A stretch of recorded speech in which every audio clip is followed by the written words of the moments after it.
La parabole et son équation en forme générale. La forme générale, c'est la forme qu'on est le plus habitué à voir, mais c'est celle qui en dit un peu le moins. D'ailleurs, je te mentionne que dans les deux premières vidéos, on a travaillé la forme canonique et la forme factorisée, et je vais t'inviter à aller voir ces vidéos-là aussi pour avoir une vision complète de qu'est-ce que la parabole et comment l'étudier. Maintenant, la forme générale, le problème, c'est qu'elle donne très peu d'infos. Elle ne donne pas le sommet, elle ne donne pas les zéros ou abscisse à l'origine, elle ne donne qu'une information clé, c'est-à-dire le paramètre C. Le C ici, on sait que c'est l'ordonnée à l'origine. Donc, par exemple, dans mon exemple ici, le C, il vaut 6. Donc, ma parabole va passer par le point 0, 6 ici. Donc, c'est l'endroit où ma courbe vient couper l'axe des ordonnées.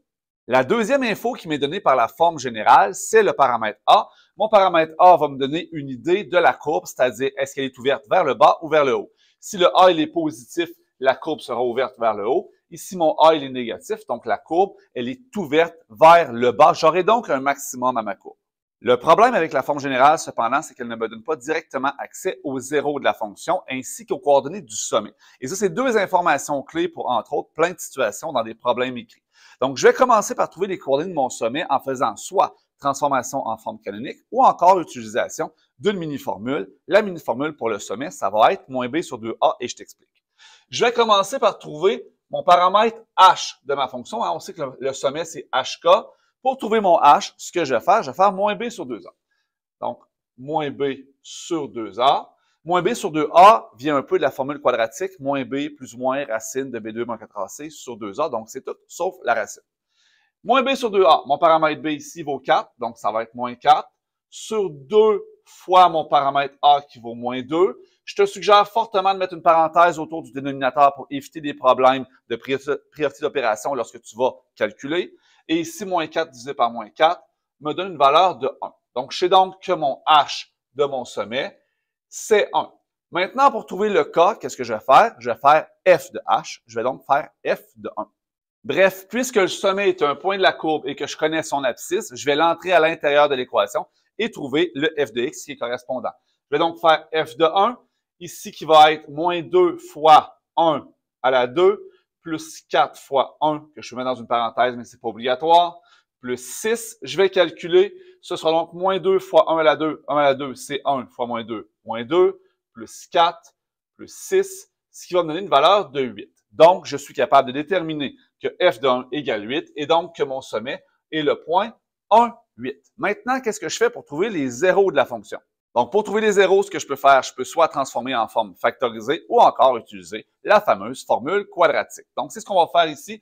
Je vais entrer les paramètres A, B et C à l'intérieur. Donc, x est égal à moins b. Moins b, ce sera moins 4, plus ou moins la racine de B2, donc 4 à la 2 moins 4, fois mon paramètre A qui vaut moins 2, fois mon paramètre C qui vaut 6, sur 2A qui vaut 2 fois mon A qui valait moins 2. Je te suggère toujours une parenthèse autour de ton dénominateur, ça évite des problèmes de priorité.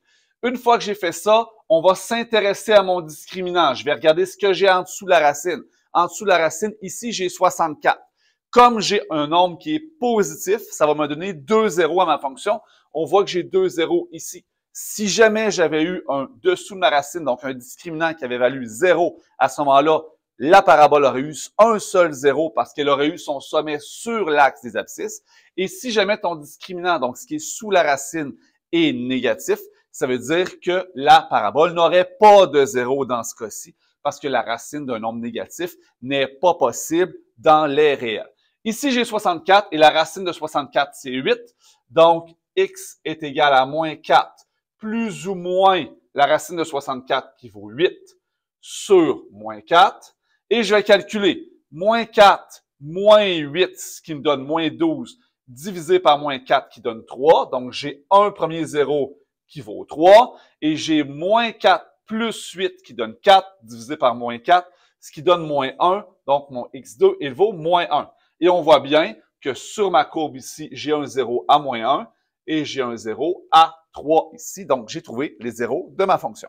Passage d'une forme à une autre maintenant. Supposons que je vais prendre ma forme générale et la transformer en forme factorisée. Je vais te le rappeler, la forme factorisée, c'est f de x est égal à a fois x moins x1 qui est le premier zéro fois x moins x2 qui est mon deuxième zéro. Bien, si je connais déjà les zéros de ma fonction, c'est hyper simple. Ça va être f de x est égal le même A que dans la forme générale, ça ne change pas, donc moins 2 fois x moins, mon premier 0 c'est moins 1, donc ça va être x moins moins 1, donc x plus 1, et x moins x2 ici, qui va valoir 3, donc x moins 3. Donc, j'ai déjà ma forme factorisée. Si je n'avais pas trouvé mes zéros, j'aurais pu travailler par factorisation. Donc, pour les amoureux de la factorisation, on va ici mettre en évidence le paramètre moins 2, ça va être mon A. Donc, moins 2 fois, j'ouvre une grande parenthèse, x carré moins 2x moins 3. Le trinôme ici, je vais le travailler par somme produit. Ce sera donc f de x est égal à moins 2 fois, et là, je cherche deux nombres qui ont un produit qui vaut moins 3 et une somme qui vaut moins 2. Qu'est-ce qui a un produit de moins 3? C'est 1 et 3, puis il y en a un qui est négatif. Pour qu'il y ait une somme de moins 2, il faut que ce soit moins 3 ici. Donc, ce sera donc x2 plus 1x moins 3x moins 3. J'ai séparé pour avoir un polynôme à 4 termes. On va faire une double mise en évidence. Donc, moins 2 fois, et ici, pour mes deux premiers termes, je peux sortir x. Il va rester x plus 1. Pour les deux derniers termes, je peux sortir moins 3. Et il va rester x plus 1. Et à ce moment-ci, ce sera moins 2 fois, je peux sortir x plus 1 par mise en évidence, x plus 1, et ici, x moins 3. Donc, j'ai factorisé mon polynôme. Et pour trouver la forme canonique, c'est aussi hyper simple. Une fois que tu connais les coordonnées de ton sommet que j'ai trouvé en début de capsule avec, pour trouver mon h, moins b sur 2a, et pour trouver mon k, j'ai fait f de h. Donc, comme ma formule, c'est a fois x moins h à la 2 plus k, si je connais hk, c'est quasiment tout terminé. Ce sera f de x est égal le même a que la forme générale, donc moins 2, fois x moins mon h vaut 1, donc x moins 1 à la 2 plus k qui vaut 8. Donc, ça se fait tout seul. Cependant, pour les puristes, on est aussi capable de le faire par la méthode de complétion du carré.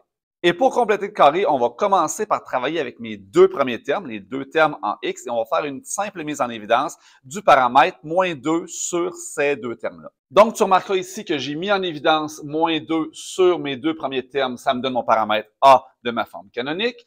J'ai mes deux premiers termes ici qui ont été divisés par moins 2. Je me donne une grande parenthèse, je vais te montrer qu'est-ce que je fais par la suite. Et mon plus 6, je le mets à côté. Ça va éventuellement devenir mon paramètre K après une petite transformation. Maintenant, une fois que ça c'est fait, ce que je vais faire, c'est que je vais transformer ça ici en trinôme carré parfait. Tu vas te rappeler qu'un trinôme carré parfait, si je cherche le troisième terme, pour le trouver, ce que je vais faire, c'est que je vais prendre le terme en x ici, moins 2. Je vais le diviser par 2, donc son coefficient divisé par 2, et je vais le mettre au carré. Donc ici, moins 2 divisé par 2, ça me donne moins 1. Au carré, ça fait plus 1. Donc, je vais avoir plus 1 ici. Cependant, si je veux garder l'égalité, si j'ajoute 1, je dois aussi faire moins 1 ici. Et c'est sur mes trois termes qui sont ici en bleu que je vais transformer ça en carré. Donc, mes trois termes en bleu ici forment maintenant un trinôme carré parfait. Je peux les ramener sous la forme que c'est x moins 1 à la 2. Et j'ai mon moins 1 ici qui n'est toujours pas affecté. Si je veux être capable de sortir mon moins 1 et de venir le regrouper avec mon 6 pour faire le paramètre K, je dois ressortir le moins 2 et le distribuer sur les deux parties de cette soustraction ici. Ce sera donc f de x est égal à moins 2. Je garde ça ici, fois x moins 1 à la 2. Moins 2 fois moins 1, ça donne plus 2. Et je vais avoir plus 6. Et le plus 2 et le plus 6 se regroupent. Ce sera donc f de x égale moins 2 fois x moins 1 à la 2 plus 8. Et je suis revenu à ma forme canonique. Mais là, je te rassure, le ministère ne peut pas exiger de ta part que tu passes par la complétion de carré pour revenir en forme canonique. Tu peux très bien passer par les mini-formules. Mais la complétion de carré, c'est une technique de factorisation qui est hyper importante en mathématiques et hyper puissante, donc je t'invite à la travailler. C'est tout pour cette vidéo. Je t'invite, si ce n'est pas déjà fait, à t'abonner, mais aussi à mettre en marque-page parce que tu voudras revenir sur cette vidéo-là plus tard. Et bien entendu, n'hésite pas à partager à tes amis et à me laisser en commentaire tes questions sur n'importe quel sujet mathématique du primaire à la fin du secondaire.